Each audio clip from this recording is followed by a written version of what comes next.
Assalamualaikum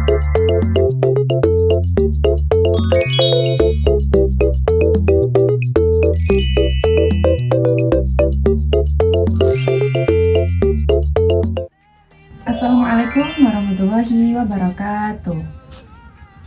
Hai, perkenalkan, saya Lydia Safina dari kelas PGMIC dengan NIM 2414070073. Nah, pada kesempatan kali ini saya akan membuat video pembelajaran sebagai tugas akhir dari mata kuliah Strategi Pembelajaran dengan dosen pengampu Ibu Dr. Marhama SAG MPD. Di sini saya akan menjelaskan sepertiga terakhir dari materi strategi pembelajaran saintifik. Nah, untuk pertama, saya akan membahas kelebihan dan kekurangan dari strategi saintifik. Nah, strategi saintifik ini memiliki berbagai macam kelebihan yang menumbuhkan proses aktifnya siswa, baik itu di kelas maupun di luar kelas. Namun, strategi ini juga memiliki beberapa kekurangan yang perlu kita perhatikan dalam menerapkannya.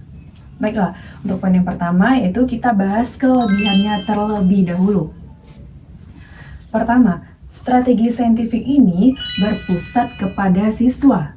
Di sini, siswa mencari dan membangun pengetahuannya sendiri. Artinya apa? Artinya, siswa tidak hanya menerima informasi dari guru saja, tetapi siswa ikut terlibat dalam proses pembelajaran. Maksudnya yaitu siswa diajak bertanya, siswa diajak mengamati, dan menarik kesimpulan sendiri, sehingga pemahaman mereka lebih mendalam. Nah, selanjutnya yaitu guru berperan sebagai fasilitator. Artinya, guru tidak lagi menjadi satu-satunya sumber informasi, tetapi di sini guru bertugas sebagai mengarahkan, membimbing, dan memberikan waktu belajar kepada siswa agar siswa dapat mengemukakan serta mengkomunikasikan pendapat mereka sendiri. Nah, misalkan kita ambil satu contoh pada materi daur air. Nah, kita tidak langsung menjelaskan bagaimana proses terjadinya hujan. Tidak seperti itu. Alangkah baiknya kita berikan satu tayangan video pendek.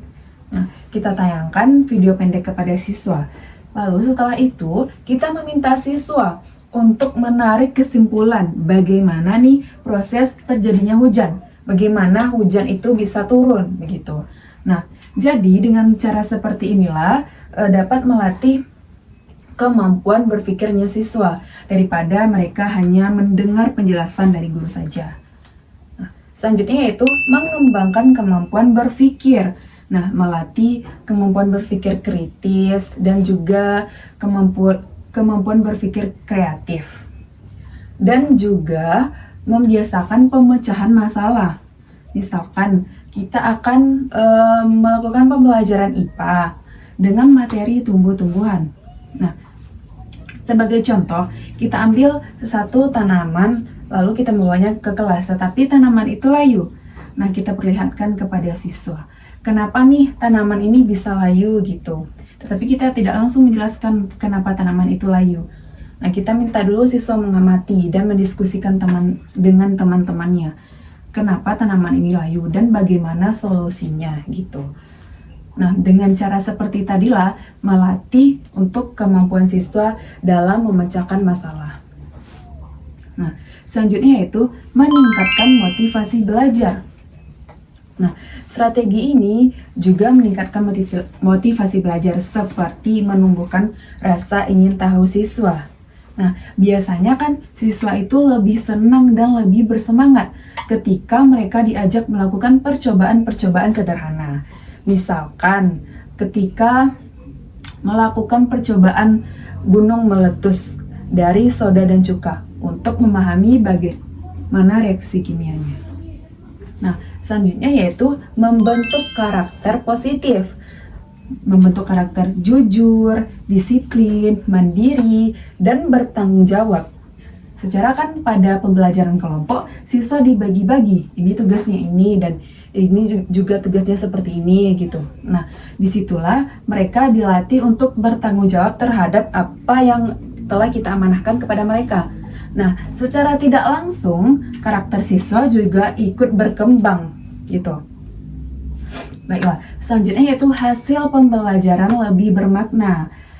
Hasil pembelajarannya lebih mendalam dan serta juga mudah diterapkan di dalam kehidupan sehari-hari. Nah, sangat-sangat berbeda ya ketika siswa itu diajak melakukan percobaan itu sangat berbeda cara mengingatnya. Misalkan siswa yang kita ajak untuk melakukan percobaan menanam tanaman dengan baik dan benar itu sangat berbeda ketika siswa hanya membaca dari guru saja. Gitu. Nah, itulah beberapa kelebihan dari strategi pembelajaran saintifik. Selanjutnya yaitu kekurangan. Tapi sebelum masuk ke kekurangan, saya ingin menjelaskan di sini kita sebagai calon seorang guru perlu mempertimbangkan beberapa aspek sebelum memilih strategi pembelajaran. Nah, perlu kita mempertimbangkan materi yang akan kita ajarkan dan capaian tujuan pembelajarannya, serta karakteristik siswa, dan alokasi waktu yang disediakan sekolah, serta sarana dan prasarananya. Jikalau tujuan kita untuk membentuk kreativitas dan kemampuan berpikir kritis siswa, nah strategi saintifik inilah salah satu pilihan yang tepat untuk mencapai tujuan pembelajaran kita tadi. Nah, baiklah, poin yang pertama dari kekurangannya yaitu membutuhkan persiapan yang matang. Tentu sebelum kita melakukan percobaan, kita menyediakan alat-alat praktik seperti media, lembar kerja, dan sumber belajar lainnya. Seperti tadi, kita ingin melakukan percobaan gunung meletus dari soda dan cuka, otomatis kita perlu mempersiapkan sodanya dan cukanya. Begitupun dengan percobaan-percobaan lain. Selanjutnya yaitu sarana dan prasarana sekolah. Nah, misalkan kita ingin melakukan percobaan biologi yang menggunakan laboratorium. Nah, sementara di sekolah ini tidak tersedia labornya. Nah, dari situlah kita tidak bisa memaksa untuk menggunakan strategi saintifik ini, gitu. Nah, kita bisa menggunakan strategi lain. Nah, baiklah, selanjutnya yaitu dampak dan manfaat strategi saintifik. Nah, yang pertama yaitu dampaknya bagi peserta didik. Pertama yaitu melatih kemampuan berpikir kritis siswa. Nah, seperti tadi, ketika siswa diajak melakukan percobaan-percobaan sederhana, otomatis siswa berpikir nih secara kritis, bagaimana sih ini kenapa bisa seperti melakukan percobaan soda dan gunung tadi, percobaan membuat gunung meletus dari soda dan cuka tadi, kenapa ya gunungnya itu bisa meletus, gimana reaksi kimianya gitu. Otomatis mereka berpikir sekritis mungkin, nah gitu. Juga melatih kemampuan mandirinya siswa. Nah, siswa itu lebih mandiri dalam mengerjakan tugasnya. Kan ketika mereka sudah dibagi per kelompok, pasti mereka bertanggung jawab terhadap apa yang telah kita tugaskan kepada mereka. Dan juga menumbuhkan rasa ingin tahunya siswa. Siswa penasaran terhadap materi yang kita jelaskan. Nah, selanjutnya yaitu dampak dan manfaatnya bagi guru. Nah, di sini yang pertama yaitu melatih kemampuan berpikir kritis kita dalam mengajar. Otomatis kita berpikir sekreatif mungkin supaya anak-anak ini penasaran dan ingin tahu terhadap materi yang akan kita jelaskan gitu. Intinya menumbuhkan rasa ingin tahu siswa. Kita berpikir bisa sekreatif mungkin bagaimana caranya anak ini penasaran dan ingin tahu terhadap materi yang ingin kita jelaskan. Nah, selanjutnya yaitu hasil pembelajarannya lebih bermakna dan juga lebih lama siswa mengingatnya daripada siswa hanya membaca dari buku saja. Dan juga pembelajaran itu tidak satu arah.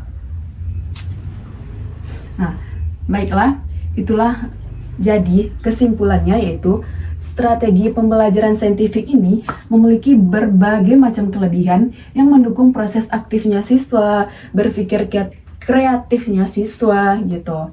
Nah, tetapi walaupun strategi ini memiliki beberapa kekurangan, tetapi strategi ini sangat-sangat relevan ketika digunakan di zaman sekarang, apalagi digunakan untuk melatih kemampuan berpikir kritisnya siswa.